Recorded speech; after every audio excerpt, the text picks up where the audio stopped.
Thank you for joining for this episode of the TechSpective Podcast. I have with me back again my friend Sam Curry. So Sam, if you'd like to introduce yourself, give a little background. Yeah, it's good to be here, Tony. Good to see you again. My name's Sam Curry, as you said.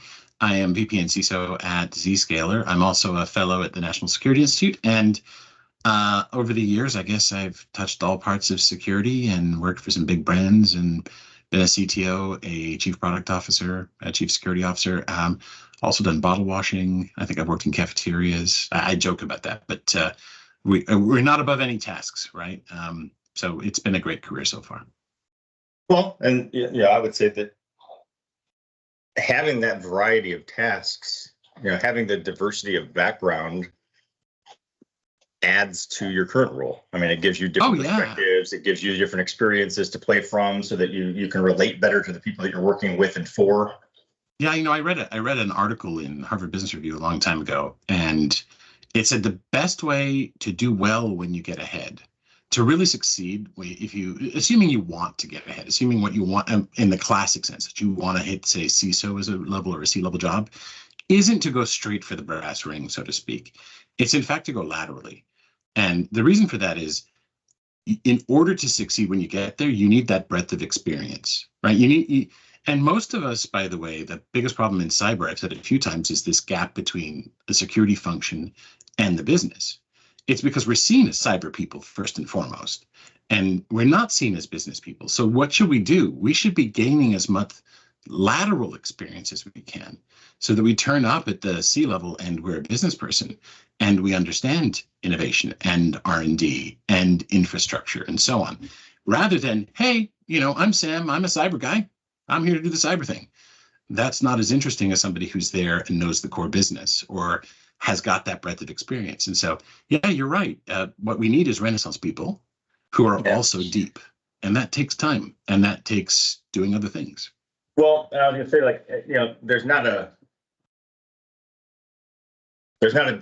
direct correlation. It's not a magic silver bullet per se. You could have someone who, somehow graduates college, becomes the CEO and happens to be a great leader.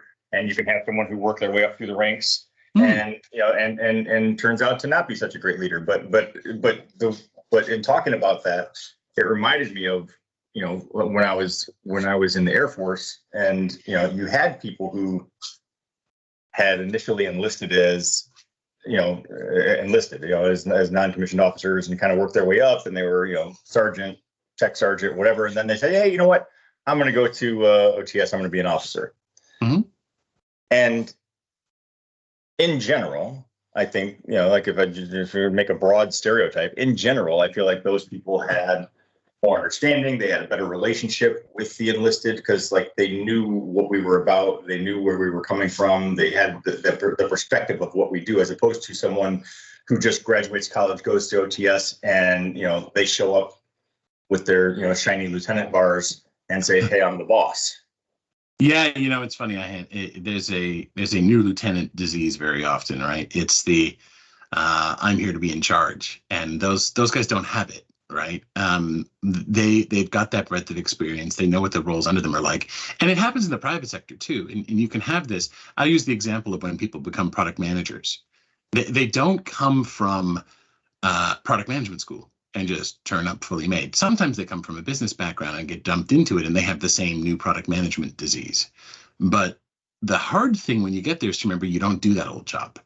Having the knowledge and experience, the funny thing is, if you come up through the ranks like that and you go to OTS, you still have to know the sergeant and rely on them to do what sergeants do, right? You're no longer that NCO, right? So you got to give up being the person in product management who knows how to build a product, perhaps, or who knows how to sell the product, and you're now the 1.5 expert in those areas. You have a different job now. And I think that's true as you change jobs all the time. And let's bring it back to Chief Information Security Officer. When you get to that rank, here's the hard part. You may have made fun of the suits once upon a time, but you're no longer the smartest cyber person in the room. You shouldn't be.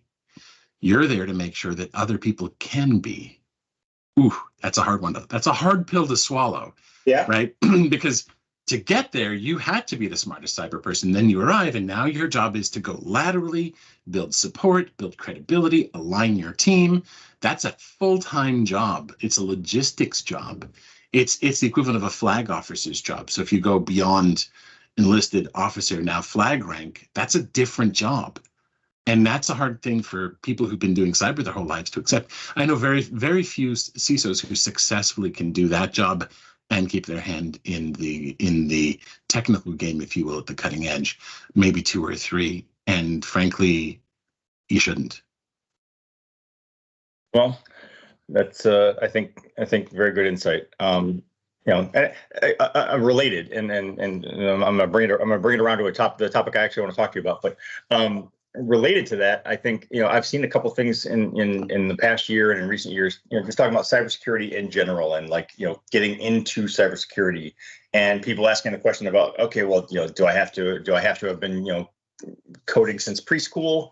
Do I have to go to college and have a degree in cybersecurity? And it was actually a project I was considering starting, and I still might, of going in and doing profiles of people to talk about, well, what was the background? What were the dots that connected to here? Because mine personally, I already said I started going to college, and then I was like, and so I went in the Air Force instead. But I did Air Force, and then I went into sales, and then I went into IT network admin role, moved into cybersecurity, did cybersecurity architecture engineer role, ended up jumping the fence to the content and marketing side. So I mean, the dots that got me to where I am are not a straight line. And I think and by the way, they shouldn't be. So Tony, I think this is super important. We've got to stop. First of all, everyone has imposter syndrome. Everyone. And so, and I say this because there's going to be people listening to this podcast who are like, oh man, the boss is going to come through and tell me this is my last day because they finally figured me out. And now the reason people have imposter syndrome is because it's hard to remember everything that you know when you get there. And people often are trying to say, well, how did I get here? And the funny thing is the industry is a moving target. And so we've come from all walks of life, maybe not enough walks of life, but we have. And so it doesn't matter the path you took to get here. And by the way, the broader the base we take people from, and the more interesting the journeys, the better the diversity we're going to have. And the reason diversity is a virtue is it's not just the right thing to do, which it is. It's because it gives us a better base for thinking, like neurodiversity and all the other forms of diversity. There's lots of types of diversity, but it also gives us advantages when we basically go up against an opponent.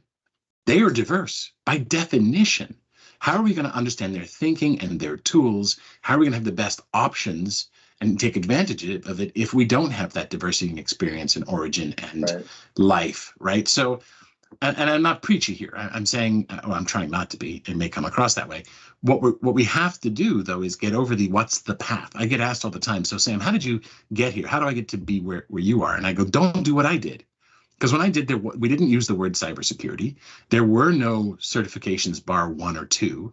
There was no degree program in this, right? And there was a lot of gatekeeping going on somewhere around the first third of my career. And so now, by the way, we've got entirely new tools available, and some of those gates are coming down, and we still haven't reached out to a broad enough audience. So how about this? If you want to be in cyber, you can, no matter where you start from. Now that's an interesting point, right? And instead, talk to people who are there and come in from anywhere. It is a grokkable and understandable space, right? Grok is a Heinlein term, by the way, meaning understand for anyone who's listening, because it's an old sci-fi term. But you can get it, you can understand it. It's just that there's a lot of it, and it can go deep in some areas. So do you have to be a coder? No. There are some parts of it where you should have an understanding of coding. If you love coding, then do it. And if you don't, then you need to understand that shortcoming and know who you're going to go to as a resource. And by the way, you can use Gen AI to learn coding if you're smart, but don't rely on it without understanding. You can. So what I would say is the opportunities to learn stuff, go ahead, but don't do it because you feel you have to out of a sense of guilt. There are lots of people who are not primarily coders in this world of cybersecurity. Yeah, and I think, well, okay, it's actually 2 points. The majority, by the way, the majority. Yeah. Number one, I was going to say that outside of beyond cyber, there's a broader. I have had that conversation in the past about the diversity of perspective in terms of diversity, equity, and inclusion, and not having a room full of white males. But it's not just white males. All the people the same, because the problem with that is we're all just going to nod at each other and be like, we found the answer, right? And you're not thinking what have we not thought about, right? Diversity is a virtue, and it means we're not all the same, rather than just all white males or all anything. You can have a bunch of people who are not all white males and still not diverse. Right. And then the other point I was going to make is that I think one of the other things that I think a lot of people who are not in cybersecurity and just look at cybersecurity and think, hey, how do I get into cybersecurity? It's like, okay, but what do you want to do? There's 1,000 things to do in cybersecurity. Well, I'm actually okay with somebody who saw a movie or a TV show and they go, that looks cool, and they do enough. They scratch the surface and they go, well, I like the idea of protecting people, or I like the flashiness of it, or I like the adversarial nature, or there's something that hooks them, because everybody gets hooked to an industry in some way. And then you say, okay, come on in. And there's a few levels that you go in. And every time you retest whether you like it or not. Like, I have a colleague, she started in history and wanted to be a lawyer. And it was only when she did her paralegal internship, she said, oh, this is not for me. She wound up in cyber, right? But it took a little while. You got to dip your toes in a bit. And here's the great news. You can make mistakes. Life is like that. I think we've raised an awful lot of people to think they can't make mistakes in their journey. The mistakes are the fun part, by the way. You can go wrong, but as long as you've got the right attitude and you're trying to learn, then you can adapt to the life that you're going to live, as opposed to thinking of yourself as a failure. Right. And it's much more interesting to explore and try things than it is to put yourself on a path and stick to it grudgingly because you think you can't change paths. Right. Well, and you mentioned imposter syndrome. I literally just had this conversation with my youngest, with my daughter, where she's got a lot of imposter syndrome, but she's amazing at what she does. And I said, how old is she? 17. She'll be 18 soon. But I said, there is a balance to be had there. Like, everyone has a little bit of imposter syndrome. I'm like, you need to balance that against like having a healthy respect for your own abilities and having some confidence in that, but not crossing the line into unearned confidence and cockiness. Yeah. By the way, it's funny. Most people actually have unearned confidence and cockiness early. You don't get imposter syndrome at the beginning. You don't. Why? Because you're new, you're new, and you actually have an underappreciation for how tough a subject is. You get the few first ideas and you go, that's awesome. I'm now an expert. And for instance, it's that in the last unknown thing.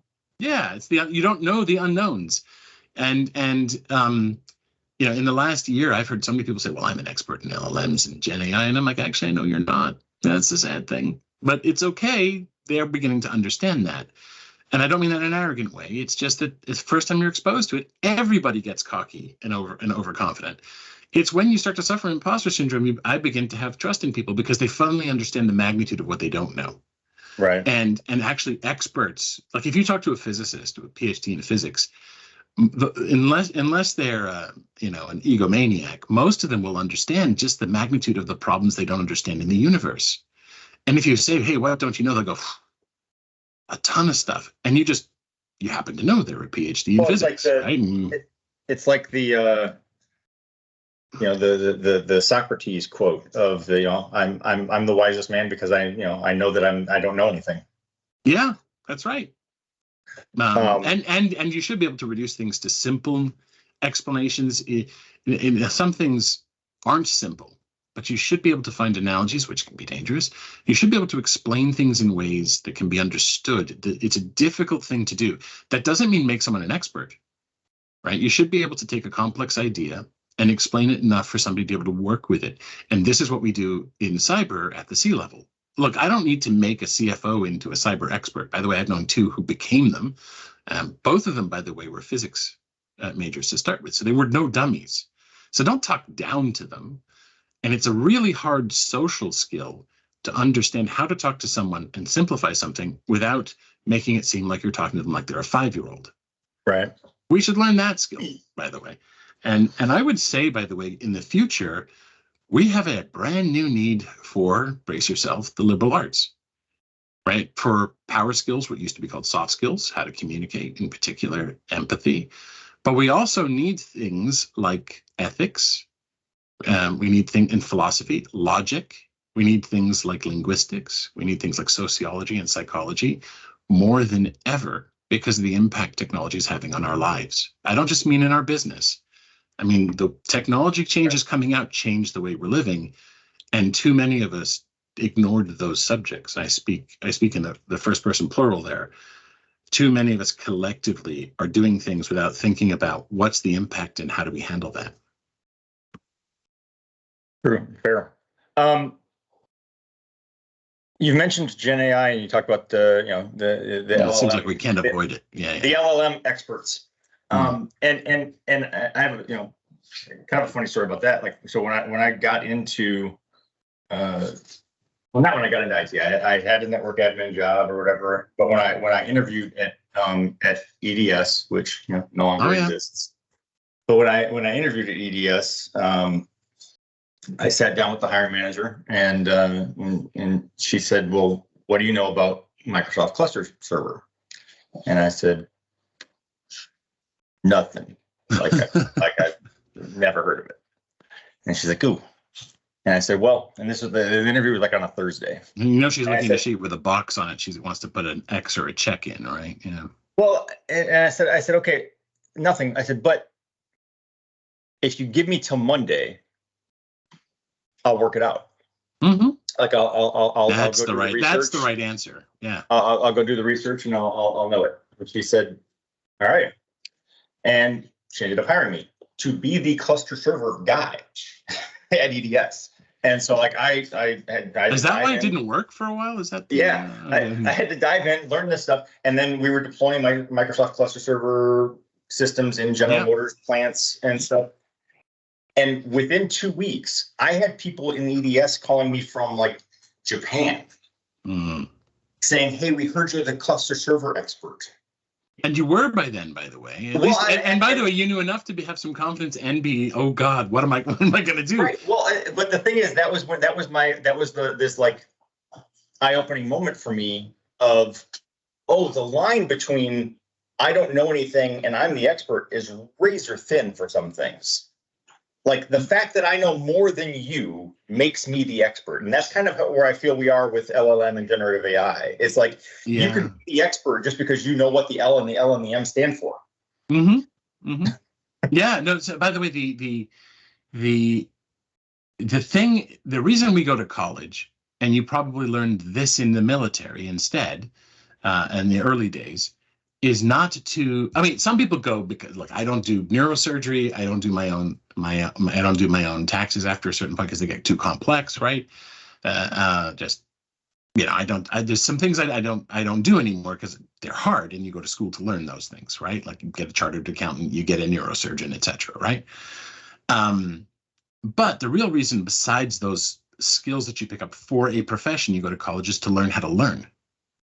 How to absorb things. And what I really look for, certainly when I hire people and when I meet people and I work with them, is are they driven by a history of things that they've done or associated with, or do they have the attitude to go and learn and do things and tackle things and grow?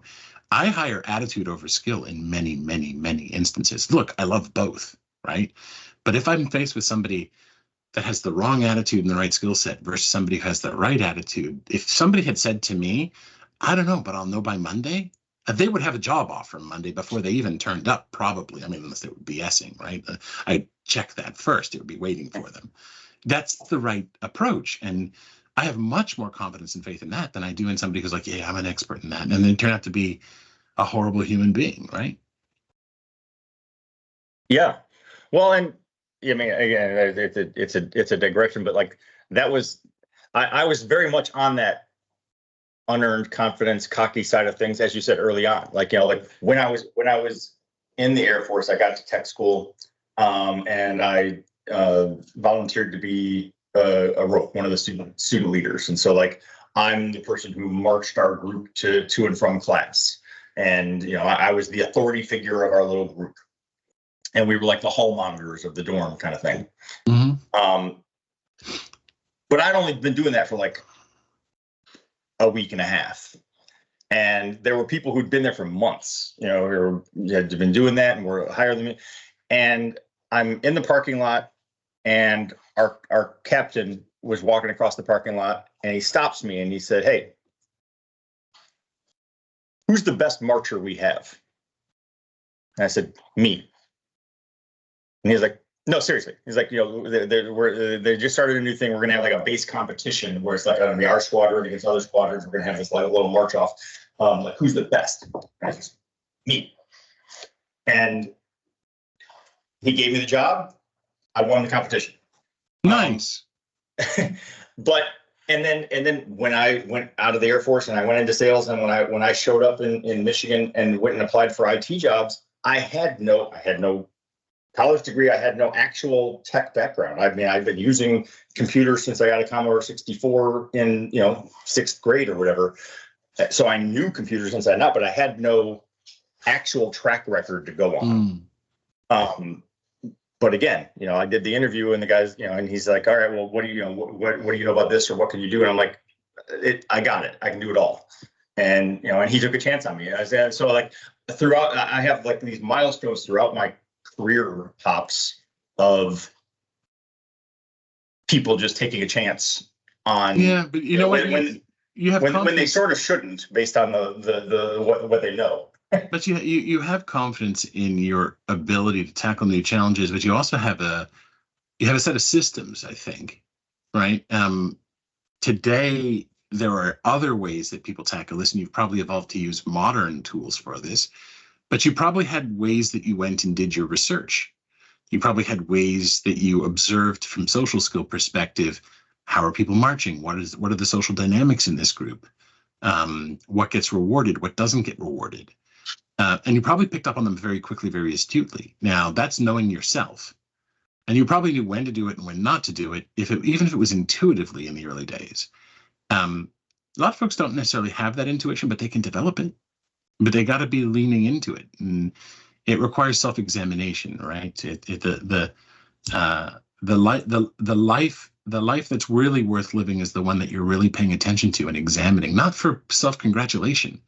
This is not a you don't look at yourself and analyze so you can go, "Hey, look how cool I am," right?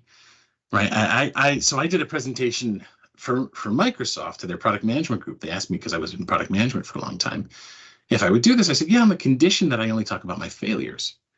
And I try to start big presentations whenever I can with a failure where I went wrong. And it's not oh, look, I'm actually secretly really smart. It's no, this hurt, right? We learn from our failures. We learn, and frankly, showing vulnerability is a way to get people really engaged with what you're trying to communicate. And so, and you learn that the hard way too. But I think that we spend a lot of our lives right now trying to present a facade. This is true of everybody.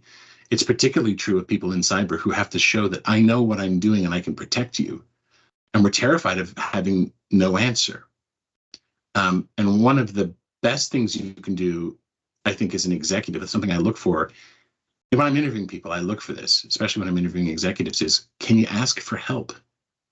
Like, do you know when to ask for help? Are you able to do it? So I will, if a secret tip for anybody who's ever being interviewed by me, I'll ask you for when you asked for help. I'll ask you about your failures, not because I care that you failed, because I got tons of them, right? And really it's to assess the systems that you have, that you just shared, that you could adapt and do things, but there were some subconscious systems that I bet over the years you've become more conscious of. And I bet you know exactly when to ask for help, don't you? Well, I'd say you can say no. I'd say I'm okay at it. There's definitely there's. Oh, definitely that's room. There's all right. Like, if you knew all of it, then you'd be amazing. Yeah, even more amazing than you are, Tony. Well, so my EDS story was a little bit of a segue to talk about switching to LLMs and generative AI, because again, there are people. Although EDS was a long time before we used the term LLM, I'm just putting it out there. Yes. But we are in an era where like every conversation I have seems to come around to generative AI. There are, whether it's companies across the board claiming to be generative AI experts. It's the first technology that crossed the uncanny valley, right? So the uncanny valley is where things begin to seem so human that they become creepy, right? So it's like it's the verisimilitude of it. It seems human, and then it gets so close to human, it goes, ugh, that's creepy, and then it crosses the valley. This is the first tech that's done that, and so it's got to the point where some people have wanted to free the LLM, or they empathize with it, or they assume it is sentient, but it's not sentient. It's not even reasoning. It doesn't reason the way we do, but by virtue of how it constructs responses to queries, it's crossed that uncanny valley. So of course it comes up because it is able to help us with tasks formerly that only we could do. That's why it has been, even though in the AI world, it's a relatively minor building block compared to others. It's the one that hit our civilization like a brick. That's why it comes up, and it has potential to impact so much. There's more coming though. Yeah. When so beginning of last year, when ChatGPT was just kind of gaining momentum, and I was having conversations about it, and there was all the, oh, well, that's cheating. It's cheating. If you ask ChatGPT to do this, that, or the other thing, and I said, hold up. I said, this is the exact same conversation we had 20 years ago about Google. Yeah. Like Google hit, everyone said you can't use Google for school. You can't use Google for this. You can't use Google to like help you, write your resume. Like, that's cheating. It's like, it's not cheating. It's using the tools available to you to streamline and simplify your work. Yeah, it's a different set of tools to figure out how to do what you do. In fact, I teach, right? So I teach at Nichols College in Wentworth at Institute of Technology. I made policies for my students. I said, unless the colleges overrule me, I expect you to use them. Here's how you cite them. And I want to know the prompts you use, because you're going to have to use them in the real world. Trust me, this will all blow over. So here's the rubric for when you don't use it. Here's the rubric for when you do use it. And I have students who now in their works cited will say, I used Bard, I used Grammarly. If I use ChatGPT, here's the prompts that I used in their works cited. They know to keep track of it, and they can scroll back and see what they used. And so I use a different rubric, because now I don't have to be like, is your grammar okay? But I will judge them on style. Are you using simple sentences after simple sentences, or are you mixing it up a bit? Right. Well, and I heard a quote last year, and I've mentioned it a couple times on the podcast, but I heard a quote at a conference, and I don't know who said it, so I can never attribute it properly. But the conversation came up about the sky is falling version of this, where like AI is going to take all our jobs. And this guy said, well, no. I was like, my philosophy is that it's not that AI is going to take your job. It's that someone who knows how to use AI is going to take your job. And I've used that many times. So I'm like, that's brilliant. Like, I feel like that's actually true. And by the way, some jobs will go away. But like, let's look at a world where people have drawn this analogy, but they don't go far enough with it. Let's look at a world where the internal combustion engine does away with the need for a lot of commercial uses of horses, right? So the internal combustion engine exists, right? Let's imagine that we protected some jobs around horses at scale. Imagine 100 years later, you're still protecting it. What are you doing to human society? You're freezing. There's a union out there making horseshoes at scale. What is the world like where you're forcing people to use horses forever? What's that world like? What is not happening 100 years down the road? You're not doing what we're doing now. I actually think, and this, I'm not the only one who thinks this. Daniel Miessler, somebody who thinks this too. He has a wonderful blog on supervised learning. I think we're going to see an explosion in creativity, an explosion in opportunity for people that nurture and do new and really really get a lot of people into the mainstream who never could. A lot of the gatekeeping jobs are going to go away. A lot of the useless jobs are going to go away. And that's just too bad. But people will adapt to it. So the other thing is you'll be able to actually create something and see it happen much more quickly than you could before. That's an interesting world for innovation. That's super interesting. And look at what we're doing in security, right? You're seeing exploit code get generated faster. Sure. You're also seeing vulnerabilities be found faster. Sure. But we're seeing, and if you think about it, everywhere where language applies, you can see efficiencies. So in the world of GRC, translating between machine and natural language, that now is trivial. What does that do? It means you can focus on risk more. Take a look at deception. Previously, we were horrible at making algorithms to name baits and lures. Now, guess what's really good at it? LLMs. So now you can actually make, I called it negative trust, you can seriously use deception at scale, and you can foil those adversaries. Like, this is now. And so we can change the landscape of some professions in a really interesting way. Or we could sit around for 100 years with people that make buggy whips or horseshoes, as you said. Now let's connect this back though to what you were just talking about failures. And I agree, we learn more from our failures. I mean, there's the epic meme that goes around all the time about the World War II bombers coming back with the bullet holes. And the negative bias or whatever. Right, where it's like, hey, we need to fix where all these bullet holes are. It's like, we need to fix the areas where there aren't bullet holes because those things didn't come back. Right. So you learn from the failures. We have some of, we have a lot of that, when it comes to generative AI and LLMs. Like, it seems like there's, always a headline about, oh, this data got leaked, or, oh, it's plagiarizing the internet. And the thing is, some of those things I feel like are biased or hyperbolic, and some of them are legitimate. There's an ounce of legitimate truth in there to some extent. And there's a learning curve. There's things we have to we have to say, oh, wait, that didn't work. How do we tweak that? And like when you talk about the creation and art, just as an example, there was the other thing about generative. If you ask ChatGPT to make a painting of your dog in the style of Rembrandt or whatever, it's like, well, it's not creating anything. It's sort of like stealing Rembrandt's work and just putting it over the. By the way, that is stealing if it takes Rembrandt's and puts it out there. But what if it makes something genuinely new? So postmodernism asked this question. In a world where a camera, it did much more, but it said, in a world where a camera can capture a scene perfectly, what's the role of an artist? And we've answered that, sometimes humorously, but what we've done is the role of the artist isn't to capture a scene perfectly. There's something else that it's doing that's ineffable, perhaps. And so now every domain of art is faced with that same question. If in a world where perfect poetry can be written, right, what's the role of the poet? Well, and that's a fine question, by the way.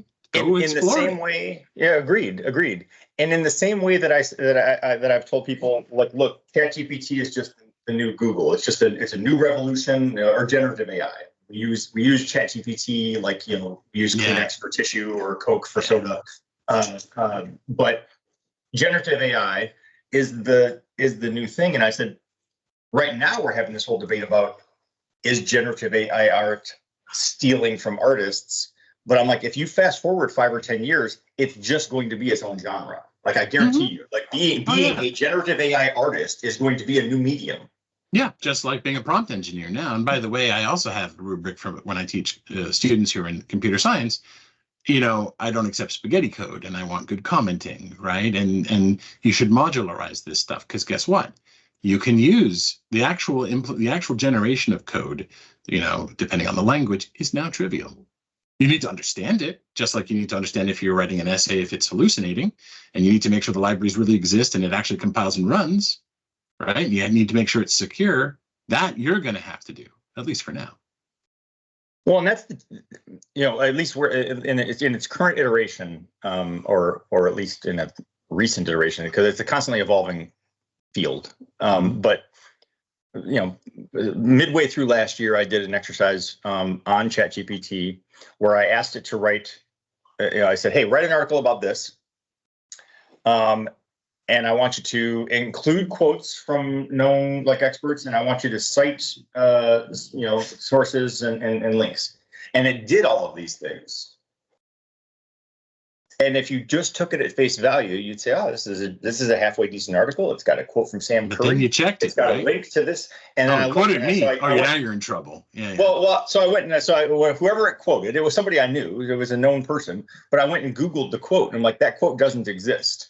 Yeah. And then I looked at the links, and the links were like to MSNBC, BBC, the known sites, but the links were all 404. Like it literally invented these links out of thin air, and it was enough to look credible and yet be complete bullshit. Yeah, because it made sense in a linguistic model that it would be kind of like things that really existed. But let's imagine in a world where it can actually fix that stuff. By the way, I found that I actually am more efficient at writing for now when I do it. I asked ChatGPT to write an article on how to secure IoT. And I said, don't do these 6 things. Everybody does these things, awareness and, the usual identity. I said, use these 6 things, write me a paper. And it wrote a paper with the things I said don't use because nobody's written about the other 6. Because it doesn't exist yet. The opportunity for innovation existed. Even when I gave it instructions to write about the 6 nobody writes about, it wrote about the 6 everybody writes about. So I was like, okay, that's useless to me. And when I told it use an analogy, it had no idea what I was talking about because it was a novel analogy that didn't exist. So now I can write a paper. I use a quote because my brain associates things differently from how it does. I use an analogy. I write 6 things that haven't been written on before. ChatGPT can't do that yet. I say yet, by the way, because I don't know if that's going to be relevant 5 years, 10 years from now. Right. And because what we're going to now get is speciation in LLMs, where it all came together because language models were common. We're now going to see specialized applications that can link them together, tie them into Wolfram Alpha for one application, or tie them into something that can with a timer so that it can now take initiative because it doesn't take initiative. So you can say, I need you to run a campaign and do these things at these times, and it can be triggered by something external, for instance. Well, like there was a thing that happened, I don't know, again, sort of like maybe fall of last year, where someone created a song, deep faking people's voices and whatever, and TMZ reached out to me. So I did an interview on TMZ where we talked about generative AI. That's cool. And I said, they didn't deep fake you though. That was they could. I guess they could have done that. But I said, well, look, I'm like, it's not magic. I'm like, ChatGPT isn't. It can't think. It doesn't know anything. I'm like, it's just Googling better than you or faster than you. I mean, it's putting it together better than you. Yeah. Right. I'm like, so no, it's not creating things out of thin air. It's the ultimate scrapbook. Mm-hmm. But there are people, as you point out, that are working on other areas of AI, working on general AI as opposed to generative AI. And those will have a bigger impact, I think, when they hit the world. And it's important to note there are other things in other domains happening concurrently that will likewise have a combinatory effect, or what is a law of accelerating returns, because things are happening faster in domains that are potentially disruptive, like AI, but they're also happening other places. For instance, quantum computing. There's one, bam, right? There's things are happening in nanotech. Things are happening in physics. Things are happening in synthetic biology. The list of things that affects the human condition, and therefore the tech world and vice versa, is very long. And when they combine, we have unpredictable consequences. So we should brace ourselves for change. Right. And, just get used to it, because the futurists have a lot of things to say, and sometimes they're right, but mostly they're wrong. Yeah. Well, okay, so you mentioned prompt engineer, which has emerged as a role. It made me throw up a little in my mouth when I first heard it, but it is a thing.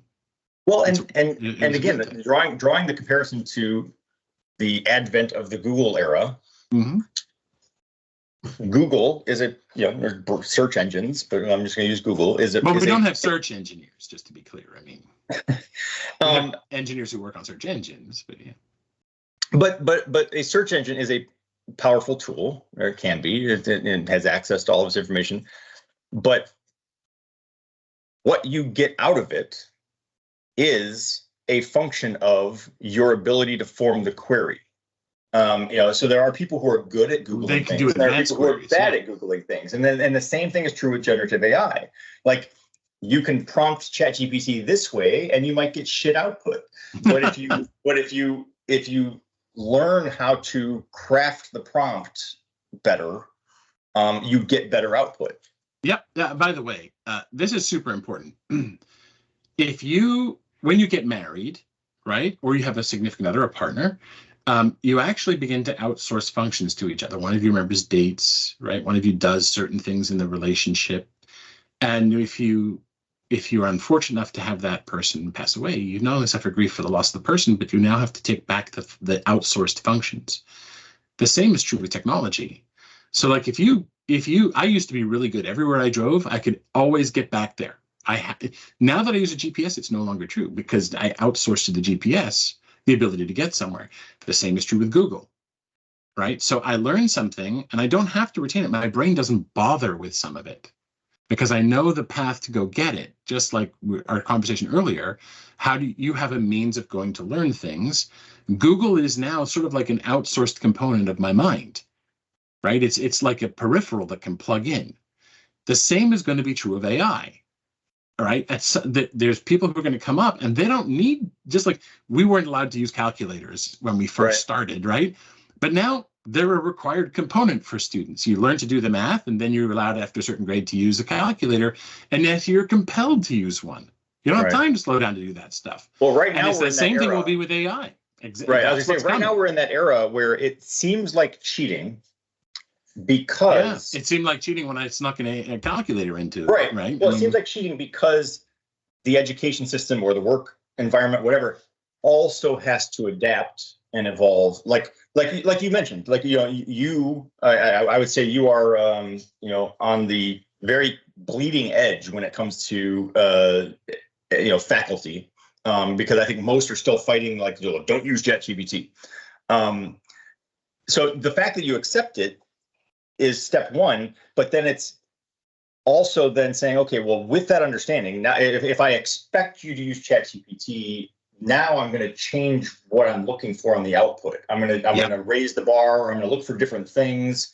When you're talking about math and calculators, it was like, once I let you use a calculator, I'm going to give you more complicated problems because it's like an open book exam.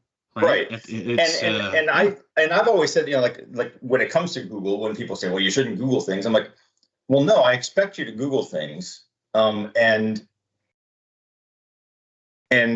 by that metric or whatever, when it comes to school, whether it's high school, college, or whatever, it's like, instead of saying you can't Google things, like that's not the way the world works. Like when I get out there and I have a job, I'm going to Google things. So like you shouldn't be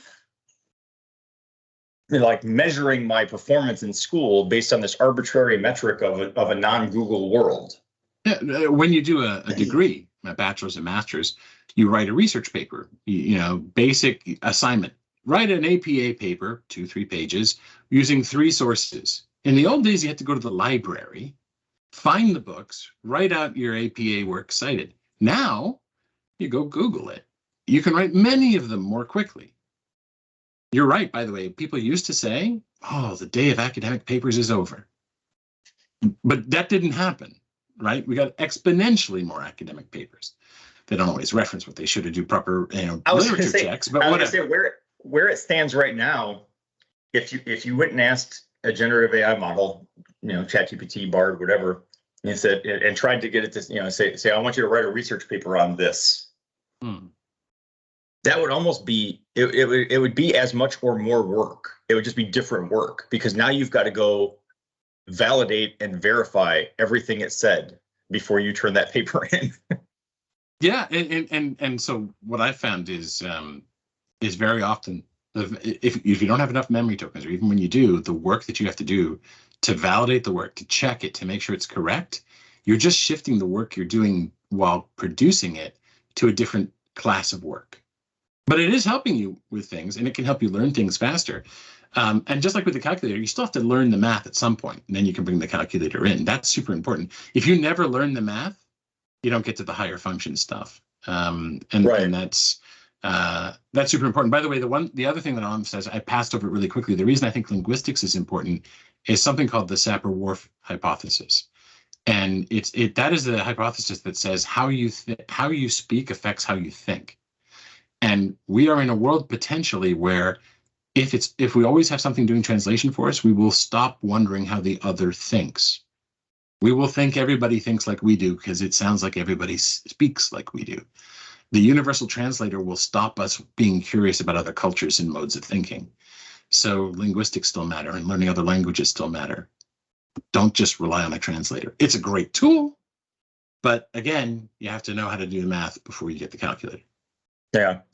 Well, we only have a few more minutes, but one of the things I wanted to bring up too is, I talked to someone a few months ago who talked about, and I'm going to mess up what the actual term was, but it was basically like because there was a term for it, but it was like a collection of experts kind of thing.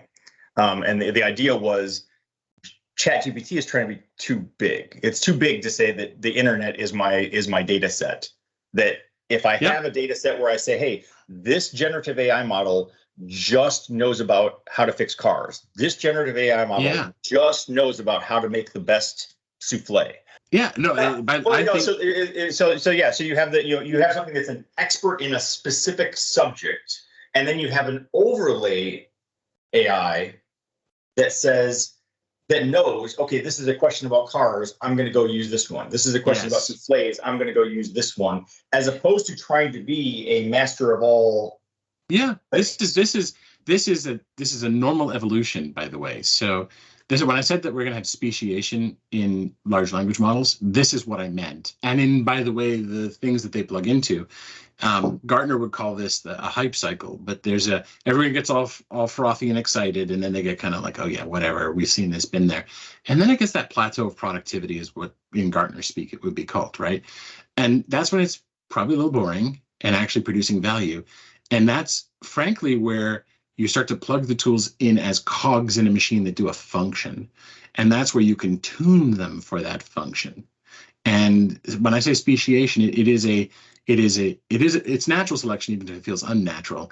The pressures on it for selection are how well it performs the job. That's why it's actually speciation, right? Like in memetics or genetics and those sorts of things, not right. So it is going to start to get natural selection and get better at that. And then you can now say, these cogs, how do I make them work together? By the way, this is highly relevant in how you absorb these things into business. How do you write contracts? How do you trust them? How do you do security? Generally, you want the ones that are going to be deductive, the ones that go down to a specific function rather than inductive.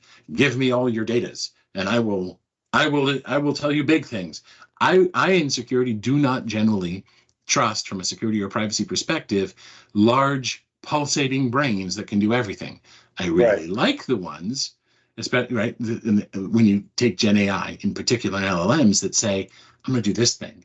And so like at ZScaler, for instance, we do in the malware side, we do in the data protection side, we do the deception side. This is a function that delivers huge value in isolation. And now we can go tune it better and better and better. And that's true of other companies too. But that's interesting, as opposed to look at this giant pulsating brain, look at the AIs. Okay, fine.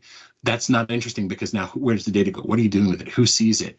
You get into these questions, whereas if it's a function, it's like, I know what you're doing. I know how to put guardrails on that. Now I can figure out how to do them all together. Right. All right. Well, this is a fun conversation, Sam. It was good catching up. Tony, thanks for having me on. I always enjoy our chats. I just hope other people do too. So we'll see how they feel about it. All right. Thank you. Take care. Take care. Bye. I appreciate you investing your time to listen to the podcast, but I also invite you to engage on social media. Please go like our Facebook page and follow at TechSpective on Twitter and Instagram. You can feel free to let me know what you like, let me know what you don't like, let me know if you love it, let me know if it sucks, and let me know what products you'd like to see reviewed or what questions you'd like to see answered in future posts.